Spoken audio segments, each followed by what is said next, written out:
नमस्कार, आप देख रहे हैं बड़ा इंडिया न्यूज विपिन कुमार के साथ।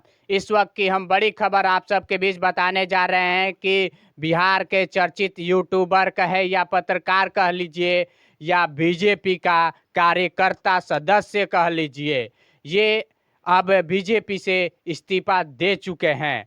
मैं ऐसा इसलिए कह रहा हूं क्योंकि वे अभी लाइव आकर जिस तरह से अपना बयान दे रहे हैं, उसके हिसाब से तो लग रहा है कि वे बीजेपी से इस्तीफा दे चुके हैं, तभी वे ऐसा बोल रहे हैं। बेशक ये ऑफिशियल नहीं इस्तीफा दिए होंगे, नहीं बताए होंगे, लेकिन जिस तरह से ये लाइव में आकर बातें कर रहे हैं, लोगों को समझा रहे हैं।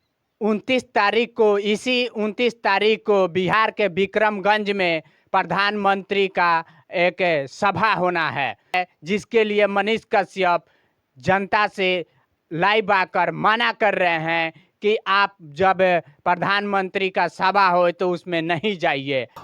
लेकिन अभी विक्रमगंज में जो मोदी जी की रैली है, मैं आप लोगों से कहूंगा मत जाइए, भीड़ मत बनिए, भीड़ नहीं बनना है, मत जाइए रैली में। नेताजी लोग आए कहें कि चलो रैली में, बोलिएगा कि अस्पताल में इलाज कराओगे, बताओ, तब चलेंगे रैली में। बोलिएगा सीओ जो है मेरा जमीन का कागज जो है गड़बड़ किया उसको ठीक कराओगे, बोलो, चलेंगे हम रैली में। अगर नेता इतना नहीं कर सकता है, मत जाइए। बसेस भेजा जाएगा आपके घरों पे, पैसों का लालच दिया जाएगा आपको, बोला जाएगा झंडा दिया जाएगा आपको, एक तिरंगा और एक कमल छाप का झंडा दिया जाएगा, मत जाइए। अगर एक रैली मोदी जी का बिहार में जो है वो भीड़ के हिसाब से फ्लॉप हो गया, अगर भीड़ नहीं पहुंच पाई, फिर मोदी जी पूछेंगे इन नेताओं से क्या कर रहे हो बिहार में, और तब फिर बिहार की हकीकत पे जो है चर्चा होगा वहां पे। समझिए लोग, आप लोग, बाकी आप लोगों की मर्जी, मुझे पता है आप लोग मेरे से ज्यादा समझदार हैं। आखिर मनीष कश्यप बीजेपी के सभा में जाने के लिए क्यों मना कर रहे हैं, जान लीजिए। ये भी मैं पूरा बता दे रहा हूँ, क्लियर कर दे रहा हूँ। क्योंकि मनीष कश्यप ने सोचा था कि बीजेपी में मैं जब जाऊंगा तो उस सिस्टम में घुसकर बिहार की जनता के लिए मैं लड़ूंगा और कैसे विकास होता है, विकास करके दिखलाऊंगा कि एक विधायक का पावर कितना होता है और किस तरह से बिना दलाली किए हुए विकास कर सकता है। इन लोगों को ये बातें हजम नहीं हो रही थी, इसीलिए बीजेपी के कोई भी सदस्य, सांसद हो या विधायक हो या मंत्री हो या कोई भी बड़ा नेता हो, जब मनीष कश्यप के साथ इतनी बड़ी घटना बिहार के पीएमसीएच में जब होता है, तो ये कोई नेता नहीं आवाज इनके लिए उठाते हैं, ना ही कोई एक पोस्ट भी करता है, ना ही कॉल करके इनकी हाल चाल पूछता है। जानते हैं क्यों? क्योंकि मनीष कश्यप बीजेपी के बड़े नेताओं के लिए कुछ व्यवस्था नहीं कर रहे थे, इसके उल्टा ही ये आवाज उठा रहे थे।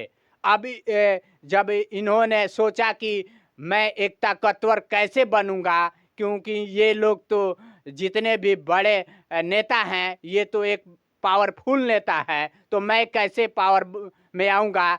इसके लिए इन्होंने पटना में फिर से एक अपना ऑफिस फिर से चालू कर दिया।